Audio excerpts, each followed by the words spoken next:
যতদিন সম্ভব হয় মৃত্যুর আগে আখিরাতকে পরিপূর্ণ নেকি দ্বারা ভরপুর করে নিব।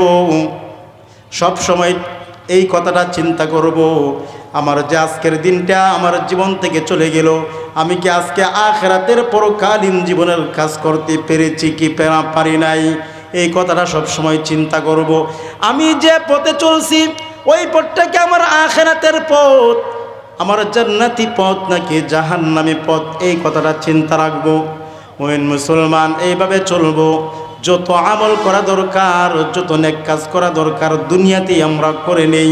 মৃত্যু হবে, তারপরে আর কোনো আমল আপনার আমার সাথে যাবে না। কবরে বৈশা যদি সারাদিন তাসবিহ পড়েন, সারাদিন কোরআনুল কারীম তিলাওয়াত করেন, তারপরে বিন্দু পরিমাণ একটা নেকিও হবে না। কবরে কোনো নেকি হয়? কবরের কোনো নেকি নাই। কবরে গেলে কোনো নেকি হয় না। মুসলমান, এক বুজুর্গ লিখেন, ওই রাস্তা দিয়ে হাঁটতেছেন, দীর্ঘ পথ অতিক্রম করার পরে তার ক্লান্তি চলে আসলো। হঠাৎ করে তিনি একটা কবরের পাশে বসলেন। বসার পর কবরের ভিতর থেকে সূরাতুল মুলক, তাবারাকাল্লাযী বিয়াদিহিল মুলক, সূরা মুলকের আওয়াজ আসতেছিল। আল্লাহর বান্দা আশ্চর্য হয়ে যায় আর বলে, সুবহানাল্লাহ, সুবহানাল্লাহ, সুবহানাল্লাহ।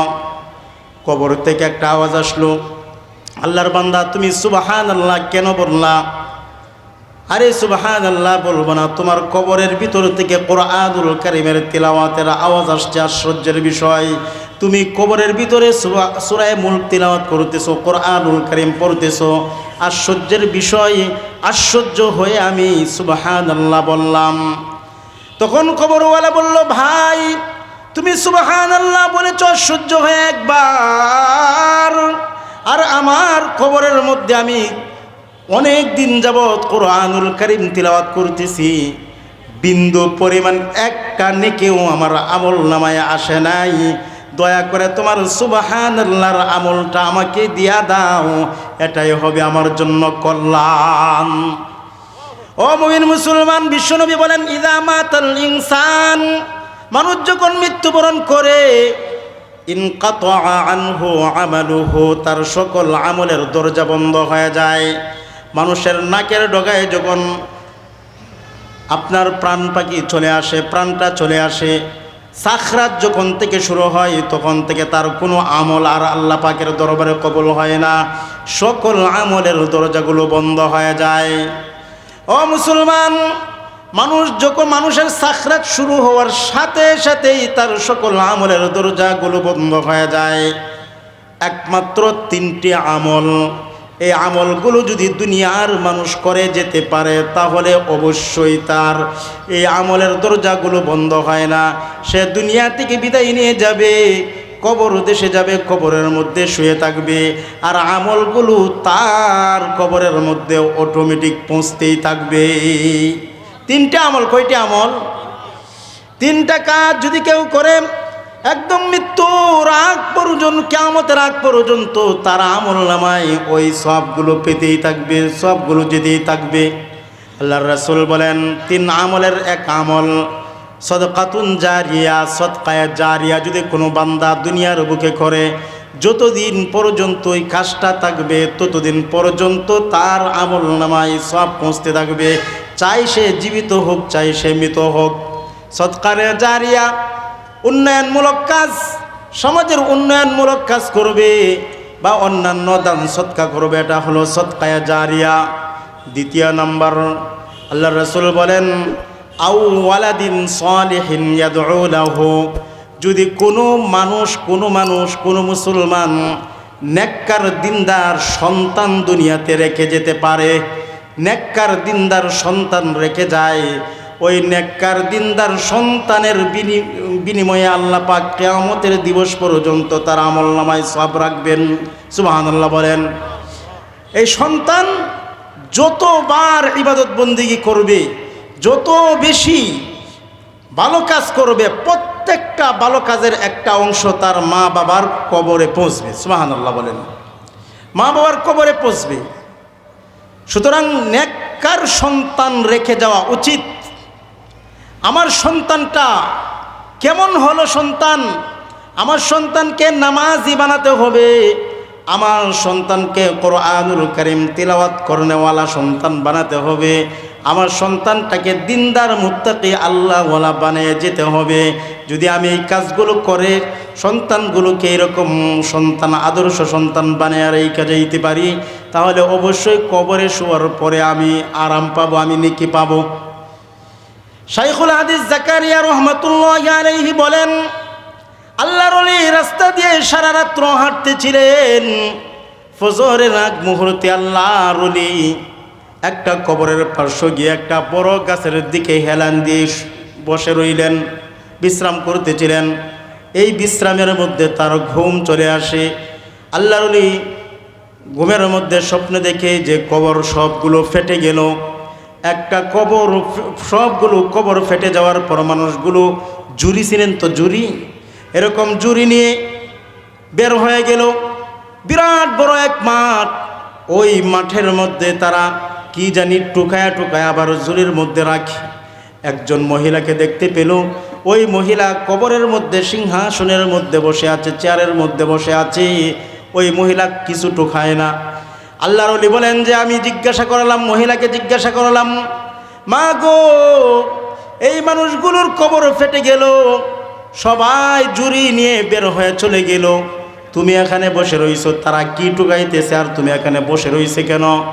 বলে যে এই লোকগুলোর আত্মীয় স্বজন দুনিয়াতে তাদের নামে নেক পাঠাইতেছে, নামাজ পড়ে, তারপরে দোয়া দুরূদ পড়ে যে নেকি পাঠায়, এই নেকিগুলো এক জায়গায় জমা হয়েছে, ওই জায়গা থেকে তারা টুকায়া টুকায়া এই জায়গায় নিয়ে আসতেছে।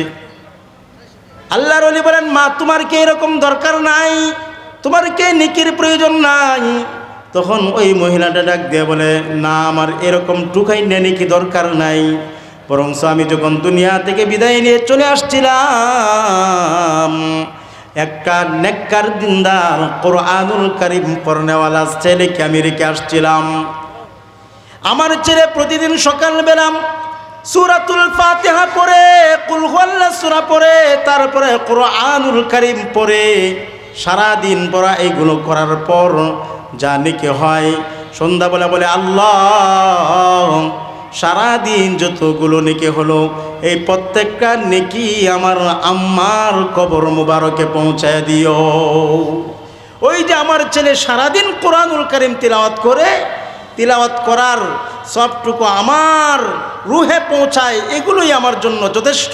আল্লাহু আকবার। আপনার ছেলে কি করে? যে অমুক শহরের অমুক জায়গায় রুটির দোকানে কাজ করে, সে রুটি বানায়, হাত দিয়ে রুটি বানায়, আর জবান দিয়ে, মুখ দিয়ে সে আল্লাহর কালাম তিলাওয়াত করে। পূর্ণ ঠিকানাটা নেওয়া হলো। তারপরে আল্লাহর ওলির ঘুম ভেঙে যায়। আল্লাহর ওলি এই স্বপ্ন নিয়ে চিন্তা করলেন, হায়রে, অমুক শহরের মধ্যে আমি যাব, যাওয়ার পর আমি বাস্তবেই দেখি আমার স্বপ্ন সত্য না মিথ্যা। আমি যে স্বপ্ন দেখলাম, স্বপ্নের মধ্যে একটা ঠিকানাও পেয়ে গেলাম, এই স্বপ্নটা বাস্তব না অবাস্তব একটু যাই। ওই শহরের মধ্যে চলে গেলেন। অনেক খুঁজাখুঁজি করার পর দেখলেন একটা জীর্ণ শীর্ণ ছেলে। ওই ছেলেটা রুটির দোকানে রুটি বানায়, আর দুইটা টুট নড়ায়া কি জানি পড়ে। জিজ্ঞাসা করে, যুবক, তোমার নাম কি? যে আমার নাম অমুক। তার মা স্বপ্নের মধ্যে যে নামটা বলেছিল, এই নামটাই সে বলেছে। আল্লাহু আকবার বলেন, আওয়াজ দিয়ে বলেন আল্লাহু আকবার। ও মুসলমান, স্বপ্নের মধ্যে ওই নামটাই বলে। তখন বুঝলো যে এই যুবক, যে তুমি টুট নড়ায়া কি পড়ো? যে আমি প্রতিদিন টুট নড়ায়া আল্লাহর কালাম পড়ি। আমার আম্মা দুনিয়া থেকে বিদায় নিয়ে চলে গিয়েছেন, ওই আমার আম্মার রূহ মুবারকে আমি এরকমভাবে সব পৌঁছাই। এবার আল্লাহর ওলি ডাক দিয়ে বলেন, যুবক, প্রতিদিন তুমি এরকমভাবে আল্লাহর জন্য কোরআনুল কারীম পড়ে যে তোমার মায়ের জন্য সব পৌঁছাও, তোমার মা সবটুকুন অবশ্যই পায়। তোমার আম্মা আমার কাছে বলে দিয়েছেন স্বপ্নের মাধ্যমে, তুমি যেন কোরআনুল কারীমের তেলাওয়াত কোনোদিন বন্ধ না করে দাও। এই জন্য মুসলমান সন্তানকে নেককার সন্তান বানান, দিনদার সন্তান বানান। দুনিয়ার জীবনেও যেহেতু আপনার সম্মান করবে, আখিরাতের জীবনেও সম্মান পাবেন। দুনিয়ার জীবনেও আপনার সন্তান আপনার নাজাতের উসিলা হবে, আখিরাতের জীবনেও নাজাতের উসিলা হবে। তাই আমরা যারা আছি অবশ্যই আমাদের প্রত্যেকটা সন্তানকে নেককার দিনদার বানানোর চেষ্টা করব তো ইনশাআল্লাহ। সন্তানের কারণে মা বাবা জান্নাতি হয়, সন্তানের কারণেই মা বাবা জাহান্নামী হয়। মুমিন মুসলমান তাফসিরে সূরা ফাতিহার মধ্যে উল্লেখ করা আছে, হযরতে পয়গম্বর ঈসা আলাইহিস সালাতু ওয়াস সালাম, আল্লাহ পাক ঈসা পয়গম্বর আলাইহিস সালাতু ওয়াস সালামকে নানান ধরনের মুআজিজা দান করেছিলেন। তার মধ্যে একটা মুআজিজা ছিল, আল্লাহর পয়গম্বর ঈসা কোনো কবরের দিকে তাকাইলে ওই কবরের ভিতরে কি হচ্ছে না হচ্ছে সব তিনি দেখতে পারতেন। তো আল্লাহর পয়গম্বর ঈসা আলাইহিস সালাতু ওয়াস সালাম রাস্তা দিয়ে হাঁটতেছিলেন। হাঁটতে হাঁটতে হাঁটতে হাঁটতে এমন এক জায়গায় গেলেন যে জায়গায় দেখলেন যে একটা কবর, পুরাতন একটা কবর। আল্লাহর পয়গম্বর কবরের দিকে তাকাইলেন, তাকায়া দেখলেন যে কবরের ভিতরে দাউ দাউ দাউ দাউ করে আগুন জ্বলছে। আল্লাহর পয়গম্বর এই অবস্থানটা দেখে আবার চলে গেলেন, সামনের দিকে চললেন। বেশ কয়েকদিন পরে আল্লাহর পয়গম্বর যখন আবার ওই দিকে ফিরে আসতেছিলেন, ওই কবরের দিকে আবার তাকাইলেন, দেখলেন কবরের মধ্যে কোনো শাস্তি নাই, আগুন নাই, কোনো ধরনের আযাব নাই। পুরা কবরটা ফুল বাগানে রূপান্তরিত হয়ে গিয়েছে। আল্লাহর পয়গম্বর ঈসা আল্লাহ পাককে বলেন, আল্লাহ, কয়েকদিন আগে এই কবরটা জাহান্নামের একটা টুকরা দেখতে পেলাম। মানুষটা দাউ দাউ দাউ দাউ করে জাহান্নামের মধ্যে জ্বলছে, সাপ বিচ্ছু কামড়াচ্ছে। আজকে তার কবরে কোনো আগুন তো নাই, সাপ বিচ্ছুও নাই, পুরা কবরটা জান্নাত বেহেশতের একটা টুকরা হয়ে গেল। ওগো মালিক আল্লাহ, তার কারণ কি আমাকে জানাও। ওহির মাধ্যমে আল্লাহ পাক জানায় দিলেন, ঈসা পয়গম্বর, এই যে কবরওয়ালা দুনিয়া থেকে যখন চলে আসছিল তখন ছোট একটা বাচ্চা রেখে আসছিল। এই বাচ্চাটার মা আজকে সকালবেলা, গতকালকে সকালবেলা তাকে মক্তবের মধ্যে ভর্তি করা যায়। আর মক্তবের ছেলেটা বিসমিল্লাহির রহমানির রহিম পড়ে ওই জামানার কিতাব, আসমানি কিতাব পড়া শুরু করে দেয়। বিসমিল্লাহির রহমানির রহিমের অর্থ হলো দয়াময় মেহেরবান আল্লাহর নামে আমি শুরু করলাম। দয়াবান মেহেরবান আল্লাহর নামে আমি পড়া শুরু করলাম। ওইসা এই কবরওয়ালার সন্তান দুনিয়া থেকে আমাকে দয়াময় আর মেহেরবান আল্লাহ বলবে, মেহেরবান দয়াময় বলবে, আর আমি তার আব্বার কবরের মধ্যে আযাব দিব, শাস্তি দিব। এটা কোনো দয়াবান মেহেরবানের কাজ হতে পারে না। সুতরাং তার আব্বার তার সন্তানের এই বিসমিল্লাহির রহমানির রহিমের সবকের উসিলায় তার আব্বার কবরকে আমি জাহান্নামের টুকরা থেকে জান্নাতের টুকরায় পরিণত করে দিলাম। তার আব্বারকে জাহান্নাম থেকে জান্নাত দিয়া দিলাম শুধুমাত্র সন্তানের কারণে। আল্লাহু আকবার। ও মুমিন মুসলমান, তাহলে কি বুঝলাম? আমাদের সন্তানগুলোকে যদি দ্বীনি শিক্ষায় শিক্ষিত করে ফেলি, দুনিয়া শিক্ষায় শিক্ষিত করাই, এই কোরআনী শিক্ষায় শিক্ষিত করাই, ধর্মীয় শিক্ষায় শিক্ষিত করি, তাহলে দুনিয়ার জীবনে আমরা সফলতা পাবো, আখিরাতের জীবনেও সফলতা পাবো। সন্তানগুলো আমাদের জন্য অনেক উপকারে আসবে। বর্তমান সময়ের দিকে তাকাইলে বোঝা যায়, ও মুসলমান, বিরাট বড় বড় শিক্ষিত হয়, দেশের গণ্ডি পাড়ি দিয়ে বিদেশ থেকে পড়ালেখা করে আসে, উচ্চাঙ্গের চাকরি নেই, কিন্তু মা বাবাকে দেখতে পারে না, মা বাবাকে তারা দেখে না, মা বাবার খোঁজখবর নেই না, মা বাবার সেবা শুশ্রূষা করে না, মা বাবার খিদমত করে না। আছে না নাই? এরকম সন্তান আছে না নাই? ও কোটি কোটি টাকার মালিক, দেশ বিদেশে তাদের টাকা পয়সার অভাব নাই, কিন্তু জন্মদাতা বাবার মাকে তারা চিনে না। অনেক সময় তো স্বীকারই করে বসে। বড় চাকরি করেছে, বাবা গেছে গ্রামগঞ্জ থেকে ক্ষেত খামার সবগুলো বিক্রি করে দিয়ে মেধাবী সন্তানটাকে দেশে পড়িয়ে তারপরে বিদেশ পড়ে আনছে, ঢাকা শহরে বড় ধরনের সরকারি চাকরি পেয়েছে। বাবা গ্রাম্য মানুষ, সাধারণ মানুষ যখন ছেলেকে দেখতে গেছে অফিসে ঢোকার পর বলছে, বলো তোমার আব্বু আসছে। দারোয়ান গিয়ে বলছে, স্যার আপনার আব্বু আসছেন? কয় আমার আব্বু আসছে। কো? ওই যে। আরে না, এটা তো আমার বাড়ির কাজের লোক। নাউজুবিল্লাহ বলেন, এটা আমার বাড়ির কি কাজের লোক, কামলা, বের করে দাও। ওই কো বসতে বলো, আমি আসতেছি, আমার অফিস শেষ করে আসতেছি। আছে না না এরকম? বাবা বেশি কিছু কথাবার্তা বললে বাবাকে বৃদ্ধাশ্রমে পাঠিয়ে দেয়। অহরহ এরকম সন্তান আছে, উচ্চাঙ্গের শিক্ষায় শিক্ষিত হয়েছে, কিন্তু বাপ মাকে দেখেন, আছে না নাই? এই বাপ মার জন্য দুনিয়াটাই হলো আযাব। যে বাপ মার সন্তানকে ধর্মীয় শিক্ষায় শিক্ষিত করে নাই, হ্যাঁ দ্বীনি শিক্ষায় শিক্ষিত করে নাই, আর বৃদ্ধ অবস্থায় বাপ মার সেবা শুশ্রূষা করার পরে করার জায়গায় তাদেরকে বৃদ্ধাশ্রমে পাঠিয়ে দেয়, আমি মনে করি ওই সন্তানের এগুলো দোষ নয়, বরং এদের দোষ হলো এক নাম্বার তার বাবা মা। ঠিক কিনা? কেন তুমি ধর্মীয় শিক্ষায় শিক্ষিত তোমার সন্তানটাকে করো নাই? কেন ইসলামী তাহজিব আর তামাদ্দুন শিক্ষা দেও নাই? মা বাবাকে অসম্মান করা, মা বাবার খেদমত না করা আল্লাহর অসন্তুষ্ট হয়, জাহান্নামের কারণ হয়। এই শিক্ষাগুলো তুমি দেও নাই বিদায় তার মাথার মধ্যে এই কথাগুলো নাই, তোমাকে দুনিয়াতেই বিচ্ছিন্ন করে দিয়েছে। মুমিন মুসলমান, হাদিস শরীফের মধ্যে আসছে, আল্লাহর রাসূল বিশ্বনবী রাহমাতুল লিল আলামিন বলেন, ফারিকুন ফিল জান্নাতি ওয়া ফারিকুন ফিস সাইর। কিয়ামত দিবসে মানুষ দুইটা দলে বিভক্ত হয়ে যাবে, একদল জান্নাতে যাবে, আরেক দল জাহান্নামে যাবে। দুই দলে বিভক্ত হবে। যারা জাহান্নামে যাবে তারা বলবে, আল্লাহ তোমার সাথে আমার কথা আছে, জাহান্নাম দুজকে দিয়েছো, দুজকে যাব, তবে এর আগে কিছু কথা আছে। বান্দা তোমাদের কি কথা বলো? বলবে, আল্লাহ আমরা যে জাহান্নামে হলাম, আল্লাহ দোষ তো আমাদের নয়, আমাদের আব্বা আম্মার দোষ। কেন? তোমার আব্বা আম্মা কি করেছেন?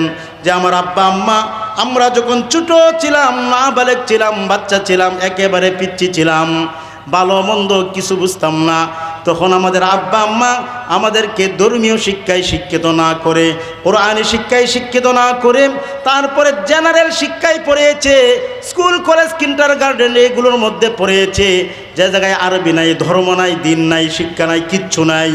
আল্লাহ আমরা ধর্মীয় জ্ঞান ছিল না, আমরা নামাজ শিখি নাই, রোজা শিখি নাই, ধর্ম শিখি নাই, দিন কালাম কিচ্ছু শিখে নাই। আল্লাহ আমাদেরকে এরকম শিক্ষা দিয়েছে যেগুলো দুনিয়ার কাজে এসেছে, আখিরাতের কাজে আসে নাই।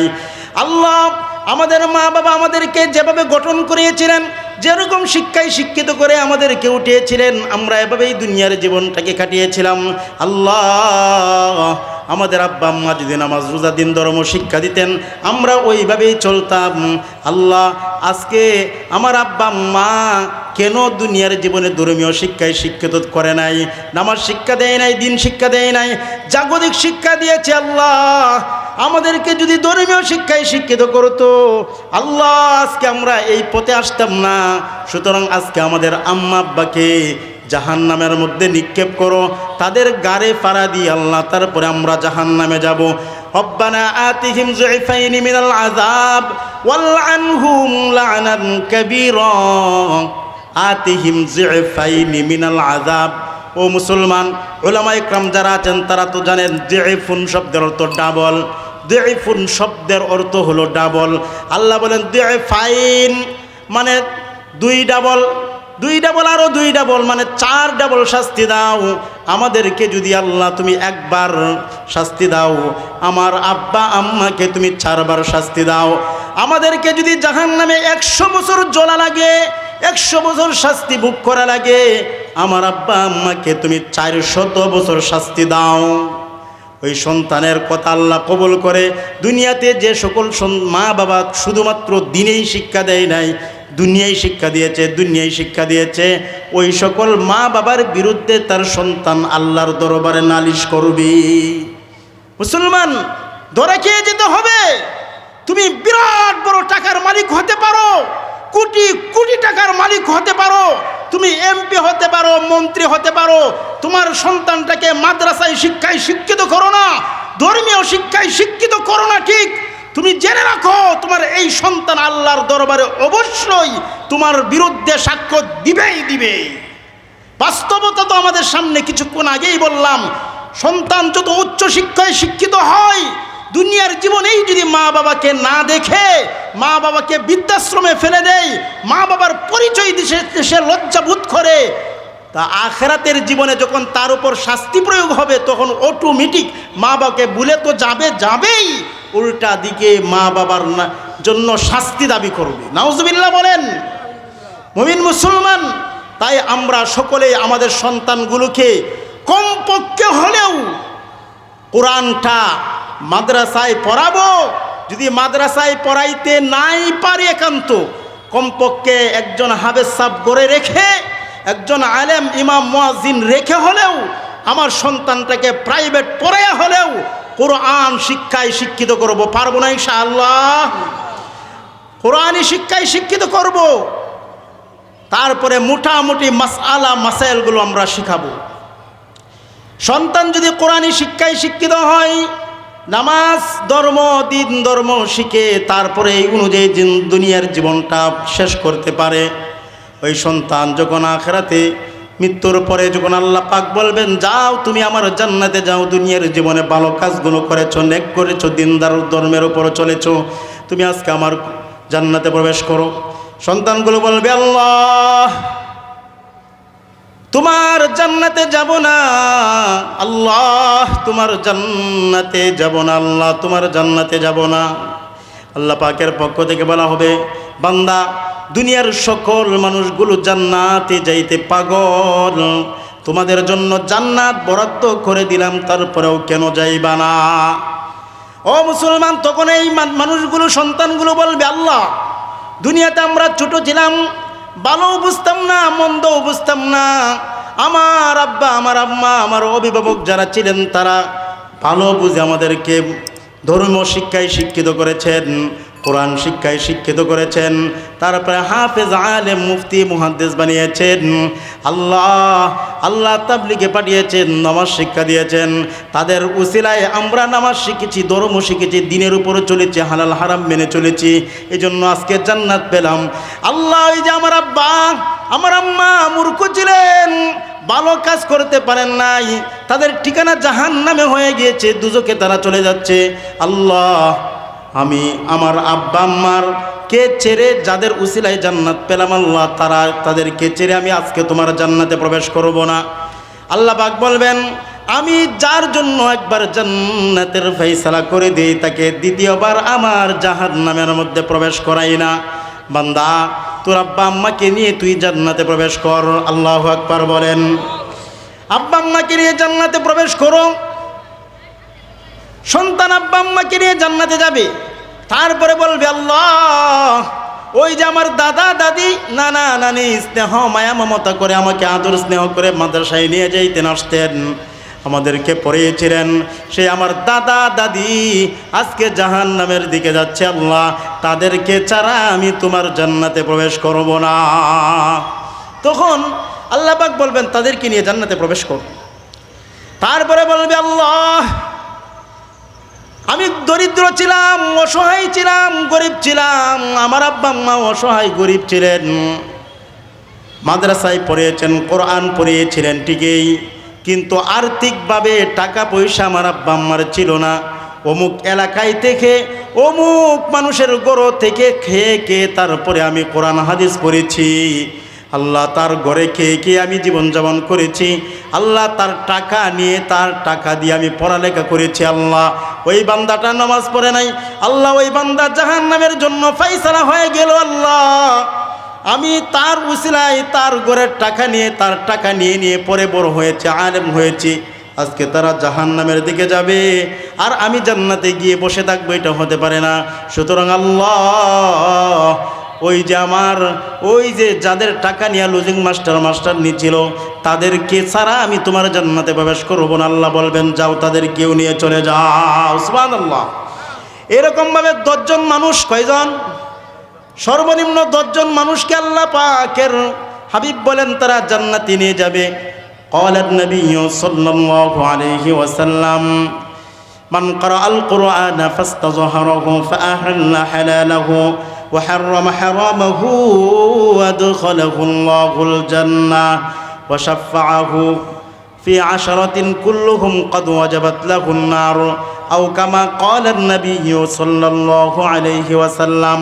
আল্লাহ রাসূল বলেন এরকম যারা কোরআন পড়েছে, কোরআনের উপর আমল করেছে, আল্লাহ পাক তাদেরকে স্পেশালি ভাবে 10 জন তার পরিবার ও পরিজন নিকটের 10 জনকে জান্নাতে নিয়ে যাওয়ার জন্য পারমিশন দিবেন।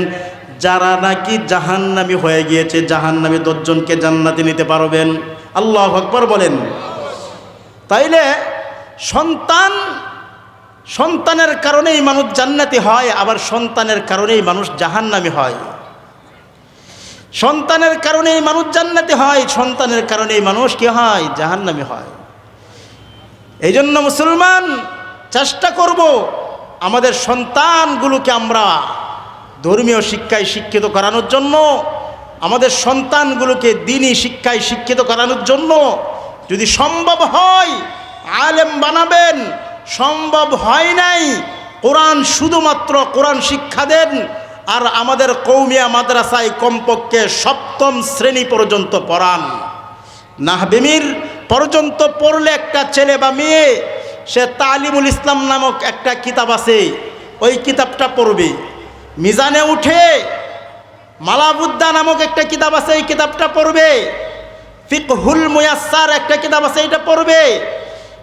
তারপরে হেদায়াতুন নাহু পড়বে, হেদায়াতুন নাহুতে কিতাব আছে, মাসআলার কিতাব ওইটা পড়বে। বেহেশতি জিয়ার আছে, বেহেশতি গাওহার আছে, ছোটো ছোটো নিচের কিতাবগুলো যখন পড়বে, এই সন্তান গোটা জীবনভর হালাল হারাম সম্পর্কে সে জেনে ফেলবে। সে গোটা জীবনে কোনোদিন নাস্তিক হবে না, কোনোদিন নাস্তিক হবে না, ইমান আমল আখলাক নিয়ে মৃত্যুর আগ পর্যন্ত চলতে পারবে। সুতরাং আপনার সন্তানটাকে কমপক্ষে শুদ্ধভাবে কোরআন শিক্ষা দেন, ছেলে হোক মেয়ে হোক যেই হোক। যদি সন্তান বড় হয়ে যায় তাকে তাবলিগে পাঠান, 3 চিল্লার জন্য পাঠিয়ে দেন, ধর্ম শিক্ষা করে আসুক, নামাজ শিক্ষা করে আসুক। একজন আল্লাহ ওয়ালা দিনদার মুত্তাকি হাক্কানি আলেমের সোহবতে তাকে রাখেন, পরিবর্তন হবে। আপনার জীবনেও সুখ শান্তি পাবেন, পরকালীন জীবনেও সুখ হবে ইনশাআল্লাহ। তাই আমরা সবাই চেষ্টা করব সন্তানগুলোকে নেককার দিনদার বানানোর। পারবো কি না? রাসূল বলেন কুন আলিমান, তুমি নিজে আলেম হও অথবা আলেমের ছাত্র হও, অথবা আলেমও হতে পারলা না, ছাত্রও হতে পারলা না, আলেমদেরকে সাহায্যকারী হও, এটাও হতে পারলা না, কমপক্ষে মহাব্বতকারী, তাদেরকে ভালোবাসো, তাদের সাথে সম্পর্ক ভালো রাখো। অবশ্যই আল্লাহ পাক তোমাকে সফলতা দান করবেন। 5ম ব্যক্তি হইও না, তাহলে তুমি ধ্বংস হয়ে যাইবা। তাই মুমিন মুসলমান বলতেছিলাম, আমরা অবশ্যই আমাদের সন্তানগুলোকে নেককার বানাবো। মৃত্যুর পর আমরা দুনিয়া ছেড়ে চলে যাব, আমাদের সন্তানগুলো থাকবে, ওই সন্তানগুলো কোরআন তিলাওয়াত করবে, নামাজ পড়বে, রোজা রাখবে, ভালো কাজগুলো করবে, তার সবটুকু আমরা কবরে শুয়ে শুয়ে পাব। আরেকটা কাজ হলো আউ ইলমুন ইউনতাফাউ বিহি, অথবা ইলমের খেদমত করে যাব, ইলমের মাদ্রাসা বানায়া যাব, অথবা মাদ্রাসার ছাত্রদেরকে আলেম বানাবো, হাফেজ বানাবো, বা মাদ্রাসায় কিতাবাদি কিনে দিব, ইলমের খেদমত করব। এই কাজগুলো যদি করি, যতদিন পর্যন্ত ইলমের খেদমত হবে, যতদিন কিতাব থাকবে, আলেম থাকবে, ততদিন পর্যন্ত আমি কবরে শুয়ে শুয়ে নেক পেতেই থাকবো। ও মুমিন মুসলমান, আমরা এই কাজগুলো করব অবশ্যই, তাহলে আমাদের আখিরাতটা সুন্দর হবে, আখিরাত সুন্দর হবে। আর যার আখিরাত সুন্দর হলো, তার দুনিয়াতে আশাটাও সফলতা হলো। আল্লাহ বলেন ফামান যুহজিহা আনিন নার ওয়া উদখিলাল জান্নাতা ফাকাদ ফাস। যারা জাহান্নাম থেকে বেঁচে জান্নাত পেয়ে গেল তারাই ফাকাদ ফাস। কাদ শব্দ তাকিদের জন্য আসে, কাদ শব্দটা তাকিদের জন্য আসে, যদিও বা মাজির ক্ষেত্রেও ব্যবহৃত হয়, তাকিদের জন্য ব্যবহৃত হয়। ও মুসলমান, আল্লাহ বলেন অবশ্যই সে সফল কাম, অবশ্যই সফল অর্জন করেছে। তার দুনিয়ার জীবনটা দুনিয়াতে আসাটা সফল হয়েছে, সাকসেস হয়ে এসেছে, একদম কাজের কাজ হয়েছে দুনিয়াতে আসাটা। আর যারা আখিরাতে গিয়ে জাহান্নামে যাবে তাদের দুনিয়াতে আসাটা ব্যর্থ হলো, দুনিয়াতে আসাটাই তাদের জন্য ব্যর্থ। তারা আফসোস করবে, হাইরে দুনিয়াতে যদি আমি নাই যাইতাম, দুনিয়াতে যদি আমি মানুষ হয়ে নাই যাইতাম, কুন্তু তুরাবা, আমি যদি দুনিয়ার মাটি হয়ে থাকতাম তারপরেও ভালো ছিল, আমি যদি পাখি হয়ে থাকতাম তারপরেও ভালো ছিল। মানুষ কেন হলাম? মানুষ করে আল্লাহ পাক পাঠিয়েছিলেন ঠিকই, দিন ধর্ম কেন মানলাম না? দিন ধর্মের উপর যদি চলতাম তাহলে আজকে আমার কত সফলতা থাকতো, কত সুখ শান্তি থাকতো। আফসোস করা লাগবে, আফসোস করা লাগবে ভাই।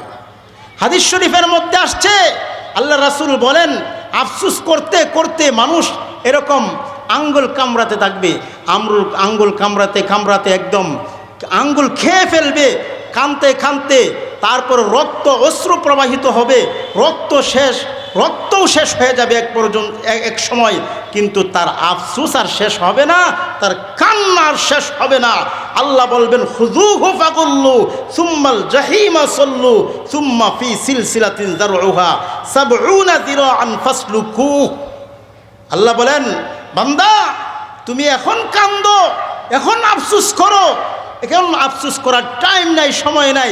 আফসোস তো দুনিয়ার জীবনেই তো আমি তোমাকে পাঠিয়েছিলাম, শুধু তোমাকে পাঠিয়েই কেন তো করি নাই, আমি তোমাকে সতর্ক করার জন্য, তোমাকে জানিয়ে দেওয়ার জন্য আল্লাহর কিতাব, আমি কিতাব পাঠিয়েছিলাম, কিতাবগুলো বোঝানোর জন্য নবী পাঠিয়েছিলাম।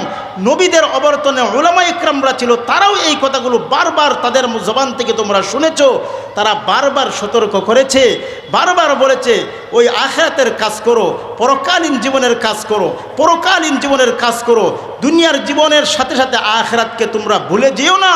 নামাজ পড়ো, রোজা রাখো, দিন ধর্ম পড়ো, আখিরাত খুব কঠিন, জাহান্নাম খুব কঠিন, জাহান্নামের আগুন খুব ভয়ঙ্কর।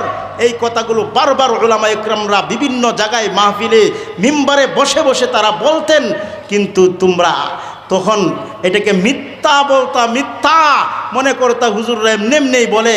আজকে আফসোস কেন করছো? তোমাদের কাছে কি যায় নাই? আওয়ালাম নুআম্মিরকুম মা ইয়াতাযাক্কারু ফীহি মান তাযাক্কার ওয়া জাআকুমুন নাযীর। আমি তো নাযীর পাঠিয়েছিলাম, লম্বা একটা হায়াতও তোমাদেরকে দিয়েছিলাম, তাহলে আফসোস কেন করো? আল্লাহ ফেরেশতাদেরকে ডাক দিয়ে বলবেন খুযু, একে ধর, ও ফেরেশতার দল, খুযুহু, তাকে ধরো, পাকড়াও করো, ফাগুল্লুহু, বেরি পরায়া দাও, সুম্মাল জাহিমা সাল্লুহু, তারপরে তাকে টেনে হেঁচড়ে হেঁচড়ে হেঁচড়ে জাহান্নামের মধ্যে নিক্ষেপ করো। ও মুসলমান, হাদিস শরীফের মধ্যে আসছে, হাদিসের ব্যাখ্যায় আছে, আয়াতের ব্যাখ্যায় আছে, আল্লাহর রাসূলের হাবিব বিশ্ব নবী রাহমাতুল লিল আলামিন বলেন, এই যে আল্লাহ বলেন যে টেনে টেনে হেঁচড়ে হেঁচড়ে নেওয়া হবে, কিভাবে নেওয়া হবে? কিতাবের মধ্যে আসছে, আমরা অনেক সময় মরা কুকুর, শিয়াল, এগুলো মরার পর এগুলোর গলার মধ্যে রশি বাঁধি কি বাঁধি না? রশি বাঁধা হয় কি না?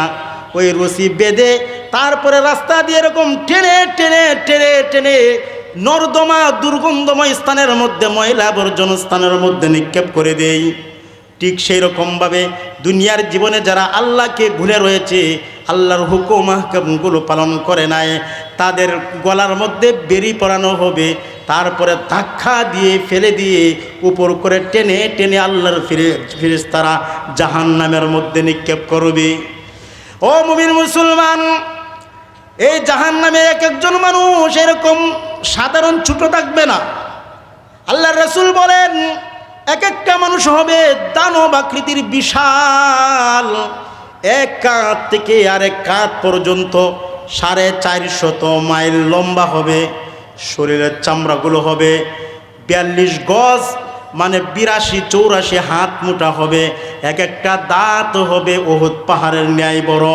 এই বিশাল আকৃতির জাহান্নাম, বিশাল আকৃতি বানায়া হেসড়ে হেসড়ে যখন জাহান্নামের মধ্যে নিক্ষেপ করা হবে, সাথে সাথে পুরে সারকার হয়ে যাবে, পুরে সারকার হয়ে যাবে। ও মুমিন মুসলমান, আল্লাহ পাক বলেন কুল্লামা নাদিজাত জুলুদুহুম বাদদালনাহুম জুলুদান গায়রাহা। কুল্লামা নাদিজাত, যখনই তারা পুরে সারকার হয়ে যাবে, বাদদালনাহুম জুলুদান গায়রাহা, আমি আল্লাহ আবার নতুন করে তাদেরকে গঠন করব। কেন গঠন করব? আল্লাহ বলেন লিয়াযুকুল আযাব, তারা যেন আযাব আরো বেশি শাস্তি ভোগ করতে পারে, আযাব আরো বেশি আস্বাদন করতে পারে, ভোগ করতে পারে। আল্লাহর নবীর হাদিস প্রমাণ। আল্লাহ পাক বলেন একবার পুরে সরকার করে ফেলবো, আবার দ্বিতীয়বার গঠন করানো হবে, আবার পুরা হবে, আবার তাকে নতুন চামড়া পরিধান করানো হবে। মাঝখানে সময় কতটুকুন লাগবে? 1 মিনিটে 100 বার তাকে পোড়ানো হবে, আবার 100 বার নতুন করে চামড়া পরিধান করাইয়া দেওয়া হবে। ও মুমিন মুসলমান, হাউমাউ করে কানবে আর চিল্লাইবে আল্লাহ আল্লাহ।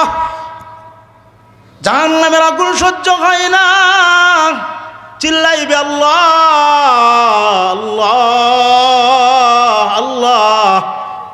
জাহান্নামের মধ্যে হাবুডুবু খাবে আর এইভাবে চিল্লাইতে থাকবি, 1000 বছর পর্যন্ত চিল্লাইবি।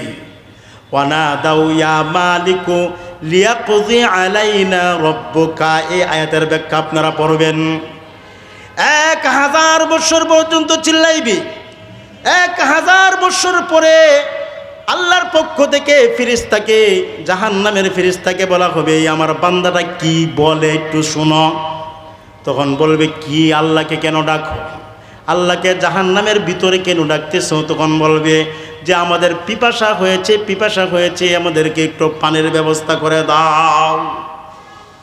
এই পানির ব্যবস্থা, এই পানির আবেদন করার পর আরো 1000 বছর পরে চলে যাবে, বারবার বলতে থাকবে ইয়া মালিক পানির ব্যবস্থা করে দাও, ইয়া মালিক পানির ব্যবস্থা করে দাও, ইয়া মালিক পানির ব্যবস্থা করে দাও। 1000 বছর চিল্লানোর পরে আল্লাহ পাক বলবেন আমার এই বান্দাটাকে পানি দাও। মুমিন মুসলমান, কেমন পানি দেওয়া হবে? আল্লাহর রাসূল বলেন উত্তপ্ত পানি। কোরআনুল কারিমেও এই পানির গুণাগুণ সম্পর্কে আল্লাহ পাক বিভিন্ন আয়াত বর্ণনা করেছেন। এক জায়গায় বলেন ফাকাত্তাআ আমআহুম, এত উত্তপ্ত গরম দুর্গন্ধময় পানি হবে। এই পানিটা যখন তারা টুটের পাশে নিবে, কাছে নিবে, বিশ্বনবীর হাদিস মিশকাত শরীফের মধ্যে আছে, আল্লাহ রাসূল বলেন উপরের টুটটা গলে এরকম মাথার পর্যন্ত চলে যাবে, নিচের টুটটা বুক পর্যন্ত ঝুলে যাবে। পানি পান করতে চাইবে না। আল্লাহর ফেরেশতারা বলবে পানি পান করো। কেন 2000 বছর পর্যন্ত পানির আবেদন করছো, এখন পানি পান করো। রাসূল বলেন এত দুর্গন্ধ আর বিশ্রী পানিটা হবে, দুনিয়ার সাগরে যদি 1 বালতি পানি পেরে দেওয়া হয়, গোটা দুনিয়ার 7 সাগর সবগুলো দুর্গন্ধ হয়ে যাবে 1 বালতি পানির কারণে। এত দুর্গন্ধ আর বিশ্রী একটা পানি। এই পানি পান করবে, সাথে সাথে ভিতরের নারী বুড়িগুলো কেটে টুকরো টুকরো হয়ে যাবে, ওই পিছনের রাস্তা দিয়ে বের হয়ে যাবে। আল্লাহ ফেরেশতাদেরকে অর্ডার করবেন আবার ওই তার নারী বুড়ো যে পিছনের রাস্তা দিয়ে বের হয়েছে, পুইজ আতুরি বুতুরি সবগুলো আবার তাকে পান করো, আবার তাকে পান করাও। মুমিন মুসলমান, খুব একটা ভয়ঙ্কর অবস্থার মধ্যে থাকতে হবে। ও মুসলমান, এরকমভাবে 1000 বছর যাবে, বান্দা আল্লাহর দিকে ডাকবে আল্লাহ ওগো মালিক আমাকে এই অবস্থাটা থেকে একটু রেহাই দাও। আল্লাহ পাক তখন ডাক দিয়ে বলবেন বান্দারে আজকে জাহান্নামের শাস্তির মধ্যে পড়ে আমাকে আল্লাহ আল্লাহ বলে ডাকতেছিস। এই ডাকটা দুনিয়াতে যদি আমাকে ডাকতা তাহলে কতই না ভালো হতো।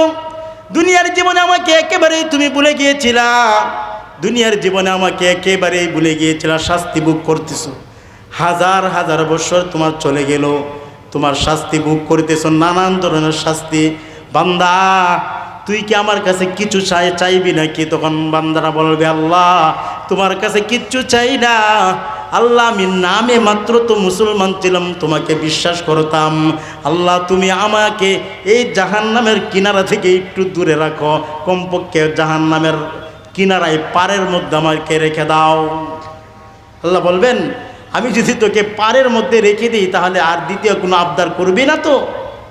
বলবে আল্লাহ না, করবো না। তখন আল্লাহ পাক তাকে পারে রেখে দিবেন।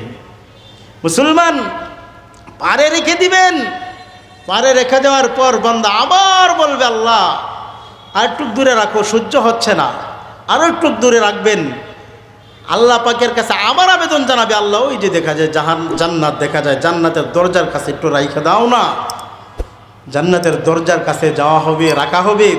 তখন বলবে আল্লাহ শেষমেশ একটা আবেদন, একবারের জন্য আমাকে জান্নাতের ভিতরে প্রবেশ করার সুযোগ করে দাও, আমি আর কিচ্ছু চাই না, খালি 1 মিনিট 2 মিনিট জান্নাতের ভিতরে ঢুকে দৌড়ায় দৌড়ায় জান্নাতটা দেখে চলে আসবে।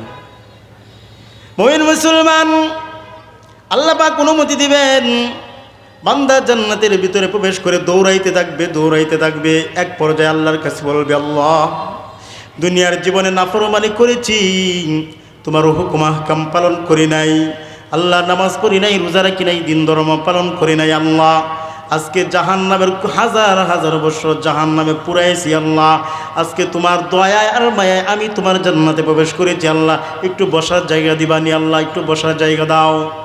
আল্লাহ পাক রব্বুল আলামিন বলবেন ঠিক আছে তখন বসার সাথে সাথে বান্দা বলবে আল্লাহ আর কতক্ষণ বসে থাকবো, আল্লাহ একটু শোয়ার ব্যবস্থা করে দাও। ও মুমিন মুসলমান তখন আল্লাহ পাক ঘোষণা করবেন, বান্দা এই যে জান্নাতের একটু স্থান তুমি আমার কাছে চেয়েছো, আমি আল্লাহ তোমাকে জান্নাতে প্রবেশ করালাম, আমি আল্লাহ তোমাকে জান্নাতে প্রবেশ করাইলাম, জান্নাত থেকে বের করার জন্য না রে বান্দা, আমি দয়া করে তোমাকে এই জান্নাত তো দিলাম, যে দুনিয়াতে থেকে আমি আল্লাহর নাফরমানি করতাম, আমি আল্লাহকে মানতাম না, যে দুনিয়ার মহাব্বতে পড়ে আমি আল্লাহকে ভুলে গিয়েছিলাম, এইরকম দুনিয়ার 10টা দুনিয়ার সমান তোমাকে আমি জান্নাত দেয়া দিলাম। সুবহানাল্লাহ, এরকম জান্নাত পাওয়া যাবে। তো মুমিন মুসলমান আমরা তো এক সময় জান্নাতেই ছিলাম, আবার জান্নাত থেকে আমরা সকলেই দুনিয়াতে আসছি, আবার আমাদের লাস্ট ঠিকানাটা হবে জান্নাত। সুতরাং আমরা সবাই চেষ্টা করব মৃত্যুর সাথে সাথে যেন আল্লাহর জান্নাতে প্রবেশ করতে পারি, মৃত্যু হবে সাথে সাথে যেন আল্লাহর জান্নাত পাই।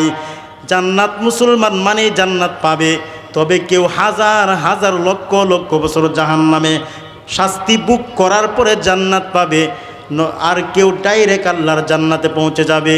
আমরা সবাই নিয়ত করব, আমরা সবাই চেষ্টা করব দুনিয়ার জীবনে থেকে যখনই আমার দেহ থেকে প্রাণ পানি চলে যায় তখন থেকেই যেন আমি জান্নাতে হয়ে দুনিয়ার পাপ সবগুলো মোচন করে আল্লাহর জান্নাতে মেহমান হয়ে যেন যেতে পারে। এটা সবাই চেষ্টা করব ইনশাআল্লাহ, সবাই চেষ্টা করব, পারবো তো ইনশাআল্লাহ।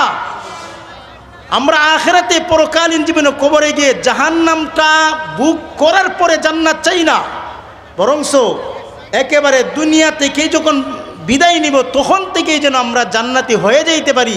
এই সকল কাজকর্মগুলো করে তারপরে আমরা দুনিয়া থেকে বিদায় নিব। পারবো তো ইনশাআল্লাহ, পারবো ইনশাআল্লাহ।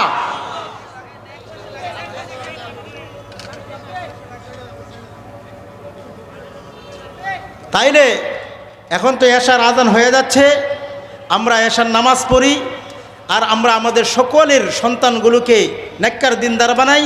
আমরা বেশি বেশি দিন ধর্মের সাথে লেগে থাকার চেষ্টা করি ইনশাআল্লাহ। 5 ওয়াক্ত নামাজ রোজা পড়ব, আল্লাহর পথে চলার চেষ্টা করব, দুনিয়ার সকল গুনাহ ত্যাগ করার চেষ্টা করব। আল্লাহ পাক আমাদের সকলকে আমল করার তৌফিক দান। আলহামদুলিল্লাহ, মাদ্রাসাতুল ইলিয়াস রহমতুল্লাহ আলাইহি কর্তৃক আয়োজিত আজকের ইসলামী মহাসম্মেলনের সম্মানিত সভাপতি শ্রদ্ধায় ভাজন ব্যক্তি আলহাজ জনাব আব্দুর রাজ্জাক মুন্সি সাহেব, সম্মানিত সভাপতি বাইতুল আতিক কেন্দ্রীয় জামে মসজিদ অবদার মোড়,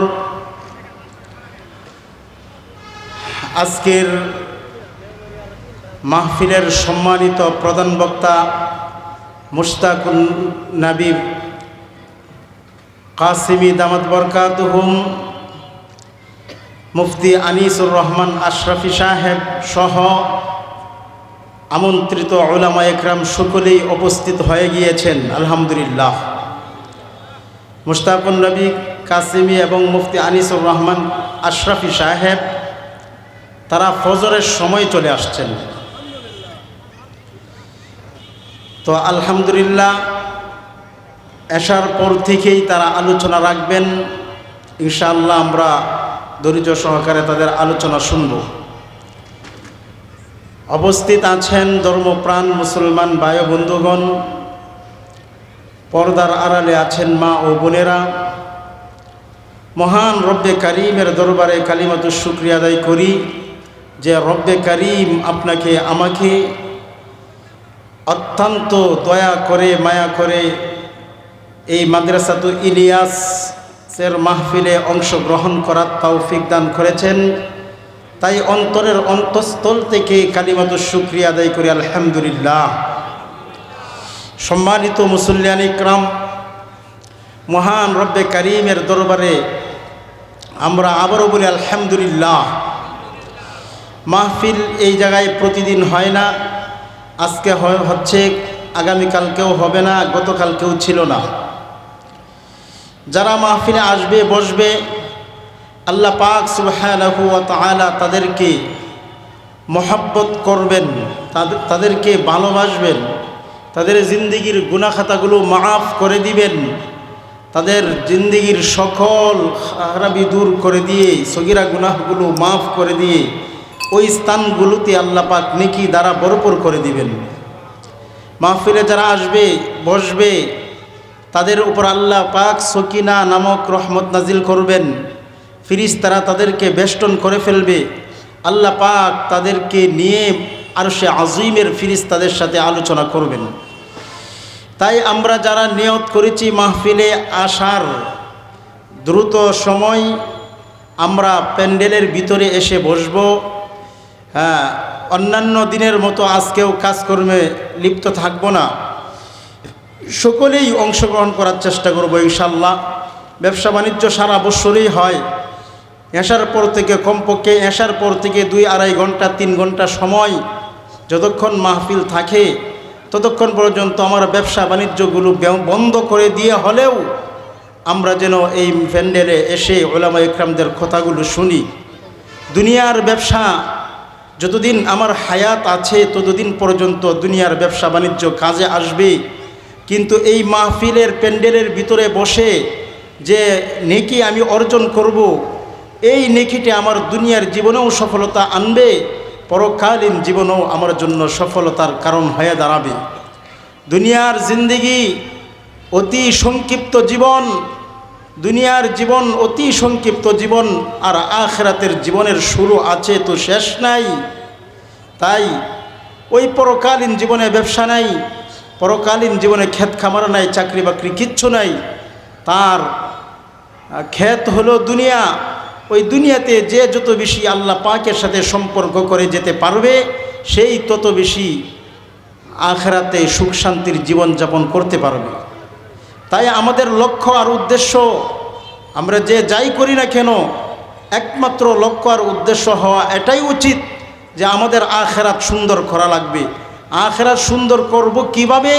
উলামা ইকরামরা তো বলেই দিচ্ছেন আখিরাত কিভাবে সুন্দর হয়। প্রত্যেকটা কাজকর্মে আমরা আখিরাতকে সামনের দিকে রাখবো ইনশাআল্লাহ। পারবো না? আল্লাহ পাক তৌফিক দান করুন। যারা বাহিরে দাঁড়িয়ে আছি, ঘোরাফেরা করতেছি, কাজকর্ম না থাকলে দ্রুত সময় আমরা এই প্যান্ডেলের ভিতরে আসি। আমরা যারা এখানে এসেছি, বসতে পেরেছি, আল্লাহ পাক আমাদের উপর বিশেষ রহমতে নজর দিয়েছেন।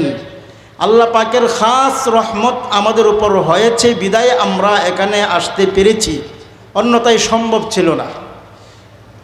শেখ সাদি বলেন, ইসাদত বজুরে বাজুনিস তানা বখশদ খুদায়ে বখশিন্দা, ইসাদত বজুরে বাজুনিস তানা বখশদ খুদায়ে বখশিন্দা। নামারা দর জাহা আহদ ওয়াফাবুদ জফা কুরদি ওবদ আহদি নমদি বা একবারস জাহাদিল দর তুবস্তম নদানিস্তম কেবর গরদি বজুদি হনুজত গর সরে সুলহাস্তে বাহাজা হনুজত গর সরে সুলহাস্তে বাহাজা কজা মাহবুবে তোর বাসি কে বুদি কজা মাহবুবে তোর বাসি কে বুদি। আল্লাহু আকবার বলি। মুসলমান, আল্লাহ পাকের সাথে আমাদের সম্পর্ক করা চাই, রব্বে কারীমের সাথে সম্পর্ক করা চাই।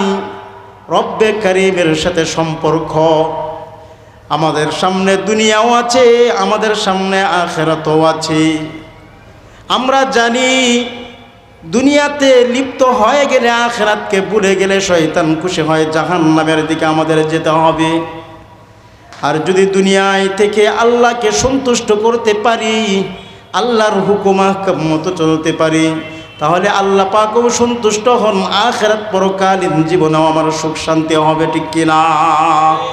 তাই চেষ্টা করব সব সময়, প্রত্যেকটা কাজকর্মে আমরা অবশ্যই চেষ্টা করব যেন আল্লাহ পাক খুশি হন নাকি শয়তান বেজার খুশি হয়, এই জিনিসটা আমরা খেয়াল রাখব। যখন এই কোনো কাজ করব, মাথার মধ্যে এই কথাটা রাখবো, হাই রে আমি যে এই কাজটার মধ্যে হাত দিলাম, এই কাজটা করতেছি, আমার রব কি এই কাজ করার মধ্যে খুশি হন না বেজার হন, এই কথাটা আমাদের মাথার মধ্যে রাখবো।